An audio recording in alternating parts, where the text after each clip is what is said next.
అందరికీ నమస్తే. తమిళనాడు రాజకీయాలు గత 5 రోజుల నుంచి ఎంత హీట్ ఎక్కున్నాయో మనందరం చూస్తూనే ఉన్నాం. అసలు విజయ్ సీఎం అవుతాడా లేదా అనే ఈ ఉత్కంఠ మరింత రోజు రోజుకి పెరిగిపోతూ ఉంది. అసలు విజయ్కి ఈ పరిస్థితి రావడానికి కారణమేంటి? ఎందుకంటే సింగిల్ లార్జెస్ట్ పార్టీగా 107 సీట్లు గెలుచుకున్న విజయ్కి గవర్నమెంట్ ఫామ్ చేయడానికి ఇన్ని అడ్డంకులు ఎందుకు వస్తున్నాయి? అసలు ఈ పరిస్థితి రావడానికి కారణము అందరూ గవర్నర్ అని చెప్పి అంటున్నారు. సో మరికొందరు ఏంటంటే గవర్నర్ కాదు కాంగ్రెస్ పార్టీ అంటున్నారు. ఇంతకీ ఈ పరిస్థితి రావడానికి కాంగ్రెస్ కారణమా లేదా బీజేపీ కారణం? ఎవరు కారణం? అసలు ఏం జరిగింది? ఈ విషయాన్ని ఒకసారి పూర్తిగా మనం విశ్లేషించే ప్రయత్నం చేద్దాం. అయితే ఎలక్షన్ రిజల్ట్ మే 4న రిజల్ట్ వచ్చిన తర్వాత అత్యధిక మెజార్టీ తోటి ఒక సింగిల్ లార్జెస్ట్ పార్టీగా బయటకు వచ్చిన పార్టీ టీవీకి విజయ్ పెట్టినటువంటి పార్టీ. కాంగ్రెస్ పార్టీతో కూటమిలో ఉన్న డిఎంకే ఓడిపోయింది. బీజేపీ పార్టీతో కూటమిలో ఉన్న అన్నా డిఎంకే ఓడిపోయింది. ఇంకా చిన్న చిన్న పార్టీలు ఉన్నాయి. అయితే ఇవన్నీ కూడా కూటమితో జతకట్టి ఎలక్షన్లో పార్టిసిపేట్ చేసి విజయ్ మాత్రం ఏ ఒక్కరితో పొత్తు పెట్టుకోకుండా ఇండివిజువల్గా తన స్ట్రాటజీని, ప్రశాంత్ కిషోర్ ఐడియాలజీని మొత్తాన్ని కలుపుకుంటూ తను సింగిల్గా పోటీ చేశారు. పోటీ చేసి మ్యాజిక్ ఫిగర్కి దగ్గరలో, అంటే 118 సీట్లు మ్యాజిక్ ఫిగర్ అయితే విజయ్ 108 సీట్లకి పరిమితం అయిపోయాడు. ఇలాంటి తరుణంలో విజయ్ ఇప్పటికే 3 సార్లు గవర్నర్ కలిశారు. ఈ 3 సార్లు కూడా విజయ్కి ఎదురు దెబ్బే తగిలిందని చెప్పాలి. అసలు ఇదంతా, ఈ సినారియో అంతా జరగడానికి కారణం ఎవరు అంటే రాజకీయ విశ్లేషకులు కానీ, కొంతమంది నియోజకవర్గానికి సంబంధించినటువంటి వాళ్ళు కానీ, ఎమ్మెల్యేలు కానీ, వీళ్ళు చెప్తున్న అంశాలు ఏంటంటే కేవలం గవర్నర్ మాత్రమే ఇలా ఇబ్బంది పెడుతున్నాడు. గతంలో ఇన్ని పార్టీలు లేదా ఇంతమంది లీడర్లు 25 నెంబర్ తక్కువ ఉన్నప్పుడు కూడా, అంటే మ్యాజిక్ ఫిగర్కి ఇంకా 25 సీట్లు కావాలలాంటి పరిస్థితుల్లో ఉన్న పార్టీలకు కూడా అధికారం దొరికింది. కానీ విజయ్కి కేవలం 10 సీట్లు మాత్రమే తక్కువైంది. మరి విజయ్కి ఎందుకు అధికారం దొరకట్లేదు? సో దీని అంతటికీ బీజేపీ వెనక నుండి గేమ్ ఆడుతూ గవర్నర్తో గేమ్ ఆడిస్తుంది. దీని అంతటికీ బీజేపీ వెనక నుండి గవర్నర్తో గేమ్ ఆడిస్తుంది అనేది ఒక బాగా ప్రచారం అవుతున్న వార్త. కానీ కొంతమంది డీప్గా అనాలిసిస్ చేసినటువంటి రాజకీయ నాయకులు కానీ లేదా మీడియాకు సంబంధించినటువంటి వాళ్ళు కానీ మాట్లాడుతున్న అంశం ఏంటంటే ఈ అంత సినారియో రావడానికి కారణం కాంగ్రెస్ అని చెప్తుంది. సో కాంగ్రెస్ ఎలా కారణమవుతుంది? కాంగ్రెస్ దగ్గర ఉన్న 5 సీట్లని టీవీకేకి మద్దతు ఇస్తుంది కదా.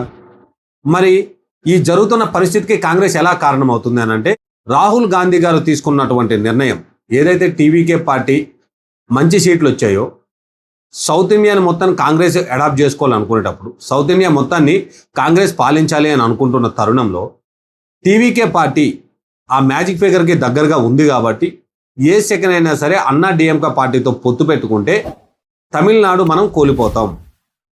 అలా కాకుండా మనమే డైరెక్ట్గా సపోర్ట్ ఇస్తే బీజేపీతో సపోర్ట్ తీసుకోవడానికి కాస్త సుముఖంగా ఉండరు. కాబట్టి అలాంటి తరుణంలో రానున్న ఎలక్షన్లో ఎంపీలన్నీ మన అకౌంట్లో జమ అవుతాయి అని చెప్పి కాంగ్రెస్ పార్టీకి సంబంధించినటువంటి వాళ్ళు ఆలోచన చేశారు. అసలు విజయ్కి సమస్య రావడానికి మూల కారణం, అంటే ముఖ్యమైన బీజం ఆడబడిందన్న. కాంగ్రెస్ పార్టీ ఇండివిజువల్గా డెసిషన్ తీసుకోకపోయి ఉంటే ఈ పార్టీకి విజయ్ ప్రమాణ స్వీకారం కూడా కంప్లీట్ చేసే వాళ్ళు అని చెప్పి రాజకీయ విశ్లేషకులు వాదన. ఎందుకు అని అంటే డిఎంకే పార్టీతో అలయన్స్ ఉన్నటువంటి కాంగ్రెస్ పార్టీ ఇంకో చిన్న పార్టీలు కూడా కొన్ని ఉన్నాయి. ఎగ్జాంపుల్గా సిపిఐ పార్టీలు, అదే కమ్యూనిస్ట్ పార్టీకి సంబంధించిన సిపిఐ ఉంది, సిపిఎం ఉంది, విసికే ఉంది, ఐయుఎల్ఎం ఉంది. ఇవన్నీ కాంగ్రెస్తో పాటు అప్పుడు అధికారంలో ఉన్నటువంటి డిఎంకే పార్టీ అలయన్స్లో ఉన్నాయి, ఇండియన్ అలయన్స్లో ఉన్నాయి.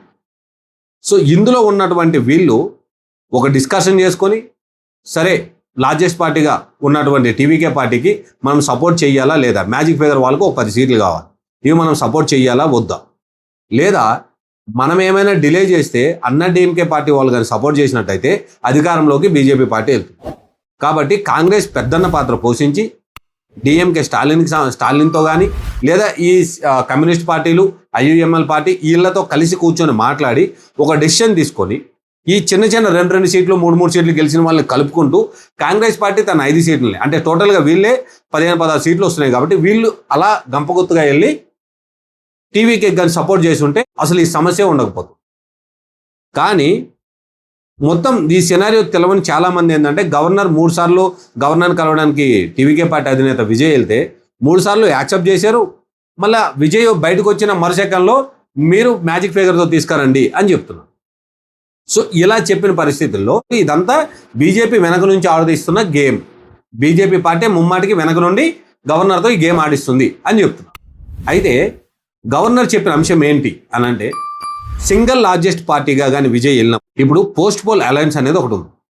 పోస్ట్ పోల్ అలయన్స్ అంటే ఏంటంటే, గెలిచిన తరువాత ఈ మ్యాజిక్ ఫిగర్ కోసం కొంతమంది కలిసి అలయన్స్గా కూటమిలాగా ఏర్పడి గవర్నమెంట్ని ఫామ్ చేయడం. లేదా సింగిల్ లార్జెస్ట్ పార్టీగా కానీ విజయ్ వెళ్ళి గవర్నర్ని కలిసి ఉంటే ఈరోజు ఈ పరిస్థితి ఉండదు.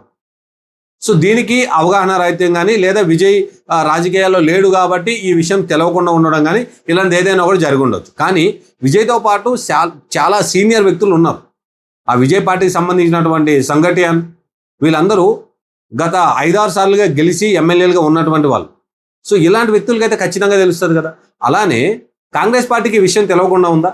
ఇన్ని సంవత్సరాలు భారతదేశాన్ని పాలించినటువంటి కాంగ్రెస్ పార్టీకి సింగిల్ లార్జెస్ట్ పార్టీగా వెళ్తే ఎలా ఉంటుంది, లేదా పోస్ట్ పోల్ అలయన్స్లో వెళ్తే ఎలా ఉంటుంది అనే అంశం కాంగ్రెస్ పార్టీకి తెలవకుండానే ఉందంటారా?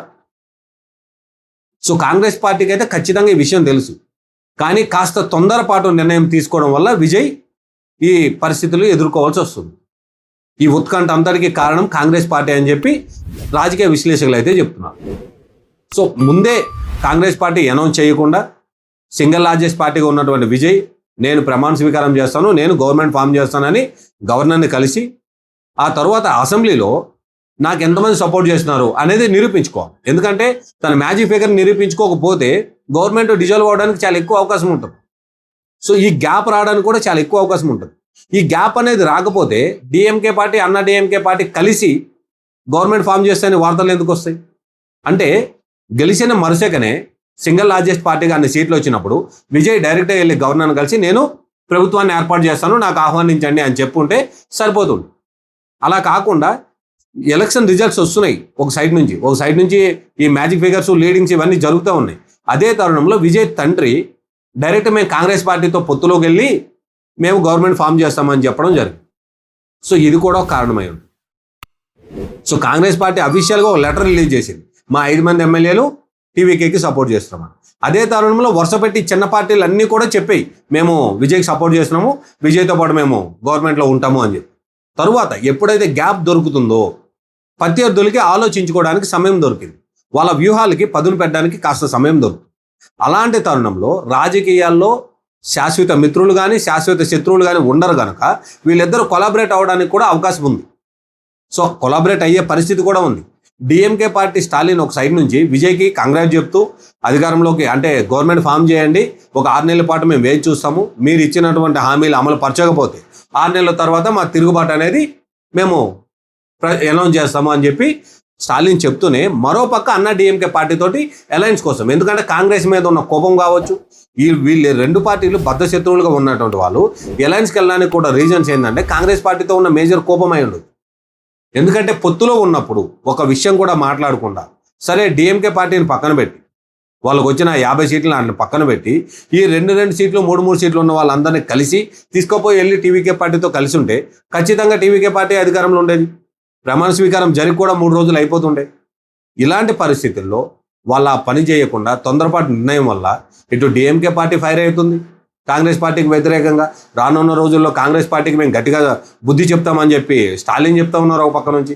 మరో పక్క నుంచి అన్నా డిఎంకే కలిసి ప్రభుత్వం స్థాపిస్తాయని చెప్పి వార్తలు వచ్చాయి. సరే ఒక 10 నిమిషాల ముందైతే అన్నా డిఎంకే పార్టీ పళనిస్వామి అయితే కంగ్రాట్ చెప్తూ ఎవరైతే పార్టీ అధికారంలోకి వస్తారో, ఎవరైతే గవర్నమెంట్ ఫామ్ చేస్తారో వాళ్ళకి కంగ్రాట్ చెప్తూ లెటర్ కూడా రిలీజ్ చేసి. సో అప్పటి వరకు కూడా నేను సీఎం అవుతానని చెప్పి పళనిస్వామి కూడా మాట్లాడిన అంశాలు మనందరం చూస్తూనే ఉన్నాం. వీటన్నిటికీ ఇలాంటి పరిస్థితులు రావడానికి ముఖ్య కారణం ఎవరు అని అంటే కాంగ్రెస్ అని చెప్పి రాజకీయ విశ్లేషకులు భావిస్తూ ఉన్నారు. మరి మీరేమనుకున్నారు?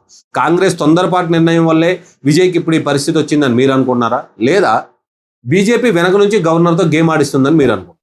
మీరేం భావిస్తున్నారో కామెంట్ రూపంలో తెలియదు. Thank you.